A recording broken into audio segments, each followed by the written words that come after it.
গতকালকে টঙ্গীতে এক নারী যিনি মহাসড়কের পাশে খোলা ম্যানহোলে পড়ে নিখোঁজ হয়েছেন, সেই নারীকে খোঁজার জন্য গতকাল থেকে আসলে চেষ্টা চালাচ্ছে ফায়ার সার্ভিসের ডুবুরি দল, পাশাপাশি অন্যান্য বাহিনী সদস্যরা কিন্তু এখন পর্যন্ত আসলে এই যে উদ্ধার কার্যক্রম, সেই উদ্ধার কার্যক্রম আসলে চালিয়ে যাচ্ছে। তবে কয়েক ঘন্টা পার হলেও এখন পর্যন্ত এই নারীকে এখন পর্যন্ত আসলে খুঁজে পাওয়া যায়নি, যার কারণে আমরা সেখানে আমরা দেখছি সেখানে উত্তেজিত যে জনতা, বিক্ষুব্ধ জনতা, তারা কিন্তু ঢাকা ময়মনসিংহ মহাসড়ক অবরোধ করে রেখেছে। আমি একটু আসলে কথা বলতে চাই, একটু বলবেন আসলে কি হয়েছে? ও কোনো এক লোক জানি এখানে গতকালকে পরে মারা গেছে ডেইনে, কিন্তু এখন এই আমরা সাধারণ জনগণ তার ভোগান্তির ফলে আমরা ভোগান্তি শিকার হচ্ছি। এতে আমাদের কি সমস্যার দোষ? ওই এলাকার জনগণ এই গেটের সামনে জানি মারা গেল শুনলাম। এতে আমরা আধা ঘন্টা 1 ঘন্টা যাবত বসে রয়েছি। এতে আমাদের নির্দিষ্ট গন্তব্যস্থানে পৌঁছাতে প্রায় আরো অনেক সময় লাগবে, রাত হয়ে যাবে। তো আমরা যাইতে পারবো, আমাদের সাথে মহিলারাও আছে। শুনছেন এখান যে বিক্ষুব্ধ জনতা, তারা মূলত গতকালকে যে নারী খোলা ম্যানহোলে পড়ে যে নিখোঁজ হয়েছেন তাকে উদ্ধারের দাবিতে তারা এখানে বিক্ষোভ করছেন। ঢাকা ময়মনসিংহ মহাসড়কটি তারা অবরোধ করে রেখেছে এবং এখন পর্যন্ত আসলে এই মহাসড়কটি অবরুদ্ধ অবস্থায় রয়েছে। এখানে যানবাহনের দীর্ঘ সারি আমরা দেখতে পাচ্ছি এবং এখানে যারা চালকরা রয়েছেন তারাও দীর্ঘক্ষণ ধরে বসে। কতক্ষণ ধরে বসে আছেন? আমি 2 ঘন্টা আছি ভাই। কি হয়েছে এখানে গতকালকে বলে এক মহিলা ডেনে পড়ে গেছে, এই জন্য রাস্তা অবরোধ করে রাখছে। মহিলাকে এখন মধ্যে ফায়ার সার্ভিসের লোকজন আসছিল, মহিলাকে এখনো পাওয়া যায় নাই। শুনছিলেন এখানে যে যানবাহনের চালক থেকে শুরু করে যাত্রী, তারা সকলেই আসলে এই যে মহাসড়ক অবরোধ, সে মহাসড়ক অবরোধে আসলে তারা দীর্ঘক্ষণ ধরে আটকে রয়েছেন এই যে তীব্র যানজটের কারণে। এবং গতকালকে মহাসড়কের ঠিক পাশে আমরা আপনাদেরকে দেখাতে চাই, যেখানে যে মহিলা তাসনিম জ্যোতি নামে যে মহিলাটি, তিনি আসলে এই যে খোলা ম্যানহোল, এটি আসলে পানির নিচে ঢাকা ছিল, সেই ঠিক এই ম্যানহোলটি এতে আসলে তিনি পড়ে যান এবং এই পুরো মহাসড়কটি আসলে। আপনার সাথে কথা বলতে চাই, আসলে কি শুনতে পেয়েছেন? এই যে এক মহিলা গতকালকে ড্রেনের মধ্যে পড়ে গেছে, পড়ে যাওয়ার কারণে ওরা কোনো সিফটি দেয় না। হাসপাতাল যেহেতু সামনে, ওরা যেহেতু সিফটি দেওয়ার দরকার, তাই না? ওরা কোনো সিফটি দেয় নাই। হাসপাতালের সামনে খালি শুধু বাস দিয়ে রাখছে একটা। এটা তো সিফটি দেওয়ার দরকার। ওটা আপনার কালকে 8টা বাজে, 8টা না কটা দিয়ে পড়ছে মনে নয় আর কি। পানি হচ্ছিল, বৃষ্টির কারণে দেখা যায় না, দেখা যাওয়ার কারণে পানি সরতে বাসে গেছে আর কি। ফায়ার সার্ভিসরা খোঁজাখুঁজি করতে, ফায়ার সার্ভিসরা কেউ পাইতেছে না এই জিনিসটা।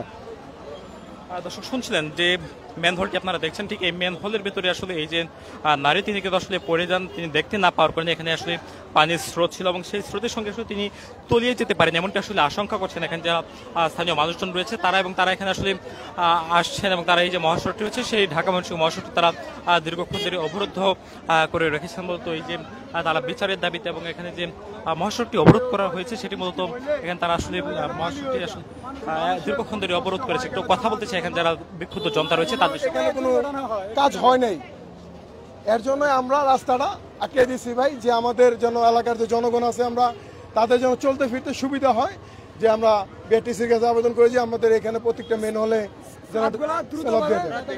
কাল রাত্রে আপনাদের সাথে সমন্বয় করেছি। প্রথম দফা যে অবরোধ ছিল সেনাবাহিনীর পক্ষ থেকে, এখন আপনারা বিকাল থেকে কিন্তু অবরোধ করছেন। আসলে এখন পর্যন্ত প্রশাসনের পক্ষ থেকে কেউ এসেছে? না, প্রশাসনের পক্ষ থেকে এখনো কেউ আসে নাই। তো আমরা এর অপেক্ষা আছি যে তারা ফায়ার সার্ভিসের লোকেরা বলছিল যে এখানে তো আর আমরাই তো আর কাজ করি না, এখানে আরো বাহিনী আছে, সেনাবাহিনী আছে, পুলিশ আছে, তারা নাকি বলে কেউ আসে না। সেহেতু তারাও এইসব বিষয়ে কিছু বলতেছে না, তারা বলতেছে আর। এখন আমরা তো আসলে এর জন্য আমরা যত সরকারি চাকরিজীবী যারা আছে, যারা আইনের লোক, তাদেরকে আমরা দায়ী করতেছি কেন এখনো 24 ঘন্টা হয়ে গেছে সাধারণ একটা মেন হোলের একটা মহিলা এখনো সে উদ্ধার হইলে পারল না কেন? তারা মেন হলে একটা করে ঢাকনা খুলে, খোলার পর একজন করে নামে, 2 জন করে নামে এটা হাতানি পর আর পায় না। তারা এরকম করতে বেশ কিছু রাস্তা গেছে, তারা খুঁজতে যেমনটি দেখেছি আসলে উদ্ধারকারী যে দলটি ছিল সেটি এখান থেকে একেবারে এই ড্রেনের শেষ মাথা পর্যন্ত আসলে তারা গেছে, ঠিক আছে, তারা গেছে, কিন্তু তারা ওইভাবে যায় নাই, তারা ভিতর দিয়ে যায় নাই, তারা একটু করে আর নামছে, আবার একটু করে উঠছে। আপনারা বলতে চাচ্ছেন তাদের যে উদ্ধার অভিযান সেটি আসলে ফলপ্রসূ হয়নি? হ্যাঁ, এরকমই যে তারা ওরকম ভাবে যদি অভিযান করতো, আপনাদেরকে যেরকম ভাবে বলছে, তারা যদি ওরকম ভাবে করতো, তাহলে আশা করি যে আমরা তখন পাই যেতাম। যিনি নিখোঁজ দর্শক রয়েছেন শুনছেন এখানে বিক্ষুব্ধ জনতা, তারা কিন্তু কথা বলছেন এবং তারা বলছেন যে গতকালকে যে নারীটি ম্যানহোলের খোলা ঢাকনার কারণে আসলে তিনি মহাসড়কের ঠিক পাশে থাকা ম্যানহোলের ভেতরে আসলে পড়ে যায় এবং তিনি পড়ে যাওয়ার পর থেকে এখন পর্যন্ত প্রায় 24 ঘন্টা অতিবাহিত হতে চলছে এবং এখন পর্যন্ত আসলে তার যে উদ্ধারের জন্য যে কার্যক্রম যেটি হওয়ার কথা, সেই উদ্ধার কার্যক্রমটি আসলে এখন পর্যন্ত আসলে ফলপ্রসূ হচ্ছে না এবং তার জন্য মূলত বিক্ষুব্ধ জনতা তারা মহাসড়কে নেমে এসেছে এবং তারা মহাসড়কে নেমে এসে ঢাকা ময়মনসিংহ মহাসড়কটি তারা অবরোধ করে রেখেছেন বিকেল থেকে এবং এখন পর্যন্ত আসলে মহাসড়কটি অবরুদ্ধ অবস্থায় রয়েছে। যেমনটি আপনারা দেখছেন এখানে স্থানীয় যে বিক্ষুব্ধ জনতা, তাদের কারণে মূলত আজকে এই যে তারা বলছেন যে এই যে মহাসড়কটি অবরোধ করা হয়েছে, সেই অবরোধের কারণে আসলে এখানে তারা বলছেন যে যতক্ষণ পর্যন্ত এই মহাসড়কের খোলা যে ম্যানহোলের ঢাকনাগুলো রয়েছে, সেই ঢাকনাগুলো যতক্ষণ পর্যন্ত আসলে লাগানো না হচ্ছে, পাশাপাশি এই নারীকে যিনি নিখোঁজ অবস্থায় রয়েছেন, এই নারীকে যতক্ষণ পর্যন্ত আসলে খুঁজে পাওয়া না যাচ্ছে, ততক্ষণ পর্যন্তই তারা এই মহাসড়কটি অবরোধ করে রাখবেন, তারা এই মহাসড়ক ত্যাগ করবেন। এবং তারা বলছেন প্রশাসনের পক্ষ থেকে এখন পর্যন্ত তাদের সঙ্গে কোনো প্রকার যোগাযোগ করা হয়নি, এমনটি আসলে তারা বলছেন।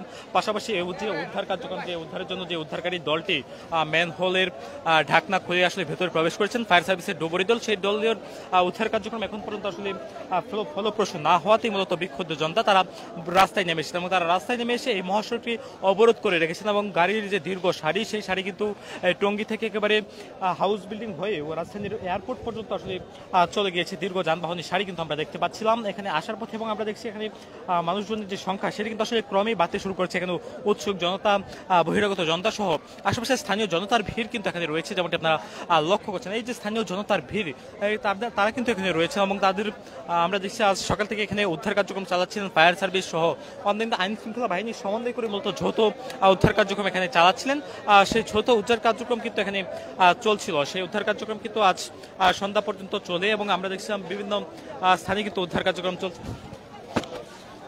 এবং এখন পর্যন্ত আসলে এই যে এলাকাটি এখনো যে স্থানীয় জনতা, তারা কিন্তু বেলা যত বাড়ছিল ততই কিন্তু এখানে মানুষজনের ভিড় বাড়তে শুরু করে এবং এই যে এটি একটি হাসপাতাল, বেসরকারি হাসপাতালের ঠিক সামনেই গতকালকে বৃষ্টির ভেতরে পানি জমা পানিতে খোলা ম্যানহোল দেখতে না পেয়ে তিনি আসলে অতর্কিত অবস্থায় তিনি আসলে পানিতে পড়ে যান এবং সে পানিতে পড়ে যাওয়ার পর থেকে এখন পর্যন্ত তিনি নিখোঁজ রয়েছেন। তাকে গতকাল রাত প্রায় 9:15 থেকে তাকে উদ্ধার করার জন্য চেষ্টা চালাচ্ছেন ফায়ার সার্ভিসের অন্যান্য যে দলগুলো ছিল, ডুবুরি দল সহ অন্যান্য যে বাহিনীর সদস্য, তারা কিন্তু উদ্ধার কার্যক্রমে অংশগ্রহণ করেছেন। তবে এখন পর্যন্ত আসলে এই যে উদ্ধার কার্যক্রম, সেই উদ্ধার কার্যক্রম কিন্তু এখন পর্যন্ত আসলে ফলপ্রসূ হয়নি এবং তাকে এই যে নিখোঁজ নারী, তাকে আসলে খুঁজে পাওয়া যায়নি। একটু আপনার সাথে কথা বলতে যে কতক্ষণ ধরে বসে রয়েছেন? প্রায় 1.5 ঘন্টার উপরে ভাই। কেন এখানে আসে আটকা? এই জায়গায় শুনছি যে একটা সিটি কর্পোরেশনের লোক নাকি মানে এই হাসপাতালের সামনে একটা মহিলা ড্রেনের ভিতরে পড়ে গেছে, কোনো একটা প্রশাসনী কোনো ব্যবস্থা নিতেছে না।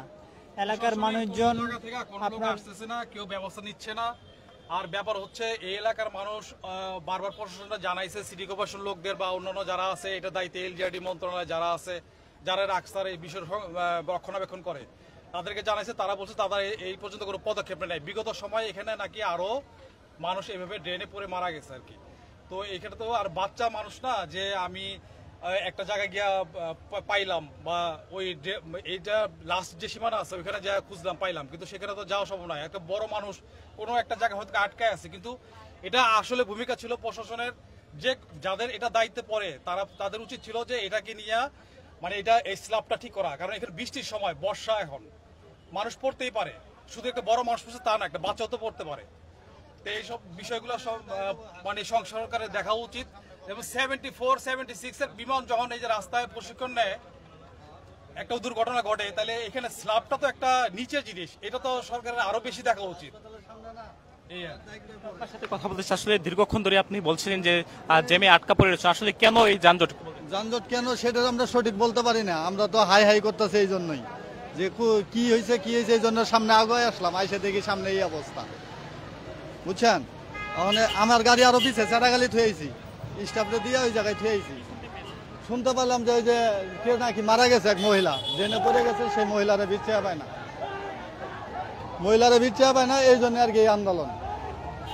দর্শক শুনছিলেন এখানে যে অবরুদ্ধ অবস্থায় থাকা যে যানবাহনগুলো রয়েছে সেই চালক তাদের যাত্রী তাদের সঙ্গে আমরা কথা বলছিলাম। তারা বলছে প্রায় 2 থেকে আড়াই ঘন্টা ধরে তারা দীর্ঘ এই যানজটে তারা আটকা রয়েছেন এবং তারা এই যানজটে আটকা থাকার ফলে তাদেরকে বেশ ভোগান্তি পোহাতে হচ্ছে। এবং অন্যদিকে আমরা দেখছি এখানে যে স্থানীয় জনতা তারা কিন্তু মহাসড়কে নেমে এসেছেন, আশেপাশে বিভিন্ন স্থান থেকে তারা এখানে এসে তারা এই মহাসড়কটি তারা অবরোধ করে রেখেছেন। দর্শক, এই ছিল গাজীপুরের টঙ্গী থেকে সবশেষ।